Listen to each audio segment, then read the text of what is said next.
location. And we always looked with these kind of characters. Sometimes we'd make them composite characters of the African Americans, but we'd pull from the historical record.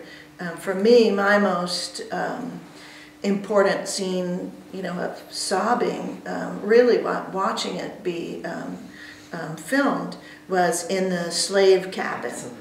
And that we're portraying all these people die in this house, including children, which is heartbreaking, and the house tells that story.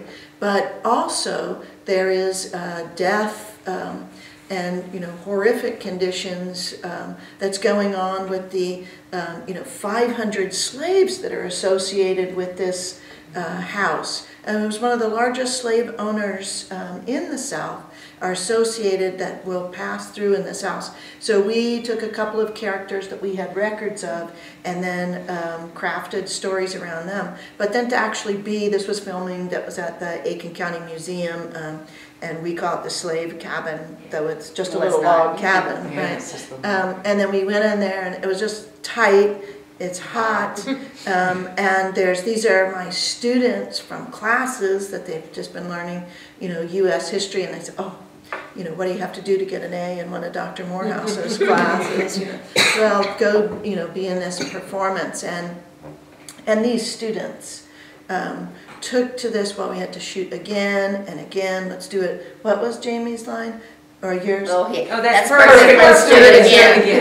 That's one more time. Just one more time. That's perfect. Let's do it again. And they did, and then there's some great photographs where you also see them looking at their portrayal. And to me, while we have these main characters that we, put the story around and move the women into the main character stories, we also then moved some of the other women that passed through, and of course making the house the woman as the narrator too. That this is, to me, one of the most powerful components of it, that it really places women's history all throughout this 180-year period, just pushes it forward, and that is a great thing. And you might remember someone when we were starting to make this said, well, you're telling the story of the women. There were men involved in this house too. And that's what I said, but their story hasn't been told. That's the same way exactly. in history. So that's what we're after, is the women's stories that haven't always been told from all races and stations in life. Mm-hmm. And that there was, I know many times when we said we had looked at some of the material, the raw material at the Caroliniana, looked at letters, had read books, and we're talking about, there were many stories. And so you're such a craftsperson that you knew what the story arc would be from in the beginning, where we went from two biographies, if you will, the two women, to this whole other kind of way of portraying the history, which I think comes out beautifully, but there's still more to tell, so I'm looking for part two. What do you think the ladies, Lucy Pickens, Eulalie Sally, would think, and Lucinda and Dushka, what do you think they would think if they could see what had happened here, this making of this documentary of their lives? Well, first I think they have seen it. Yeah, okay. They haven't really seen all the, they've just seen it while it was being filmed, and I think they're going to have to go over to the Etheridge Center to get it or watch it here. Yeah. But, so tickets? I have to say I think they're both getting a kick out of it, because when we started this symposium a few years ago, people teased me about this. Every year I come in that day and I say, this is your day, ladies. I talk to them and say, we've not forgotten you. This is your big day. And both of them, as exceptional characters, did like the limelight. So it seems like this would be right up there. Yes.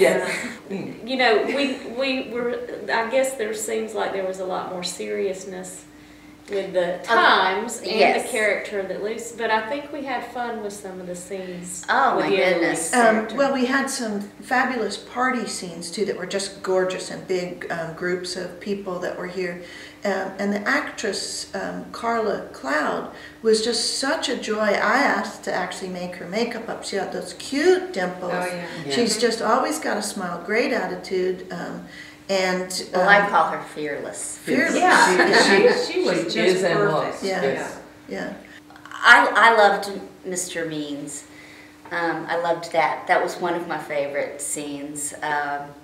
And just to think that happened here, you know, that's what's so incredible about this house is that, oh, you know, that's just a national, you know, the Lindbergh baby story. Right. You know, the Hope Diamond. The Hope Diamond Diamond. and the Lindbergh And so here's this, you know, this intrigue going on in this room, and Well, and then the Tipsy Tea Party. oh, that was pretty fun, and all the women that showed up for that just. That And was they were fun. great. They were. were really great. That was probably a hard scene to be an actress in. I mean, you got to be convincing, and they all were. did it. They were. And then one of my students also, Cynthia Smith, was the hostess or the maid at Yeah, the the event, maid, and yes. just could look at all these crazy women sitting there supposed to be drinking tea, and that wild Eulalie just poured some whiskey in there. What did you have, Bullet or something like that? Yeah. But talk about finding the picture of the governor signing the bill. Oh my gosh. Well, we Deidre had a bunch of pictures that she's picked up over the years of, as a matter of fact, here they are, some of them. But before they were framed, I was scanning some of them to use in the movie.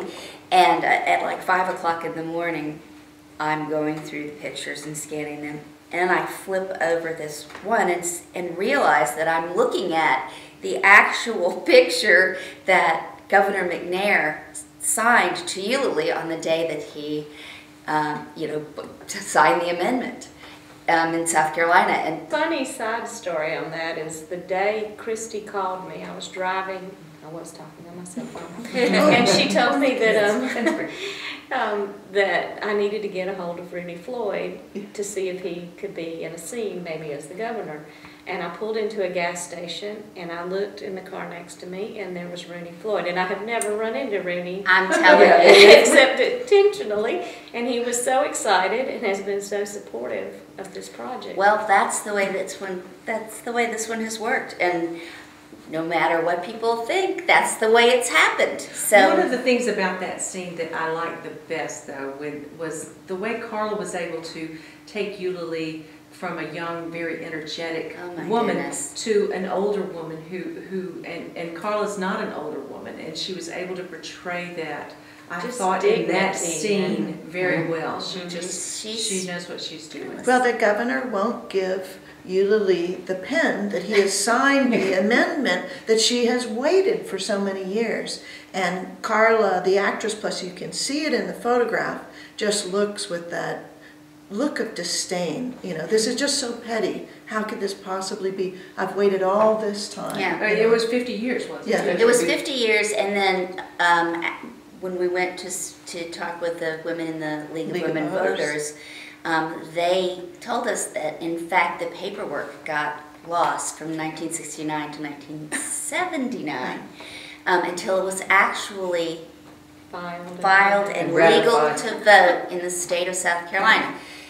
That's amazing. Mm-hmm.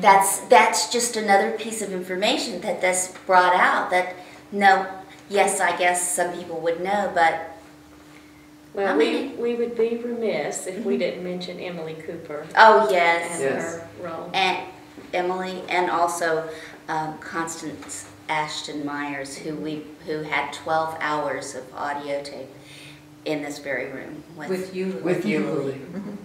And that we could craft the character of Eulalie, some from the book, and then from being able to talk to Emily, who also brought other kinds of things. And Emily interviewed her over a year, I believe, at once a week for the book Eulalie. And that really helped us to develop her character and understand her as an interesting woman. And people always say that she said something like, "Don't let the truth stand in the way of a good story." And so Emily was able to hear the sort of storytelling way that Eulalie would tell stories, and then could relate that to us, and then the house can come in. There are a few parts where very few where the actors speak, but mostly it's the house who's telling what she's learned or her interpretation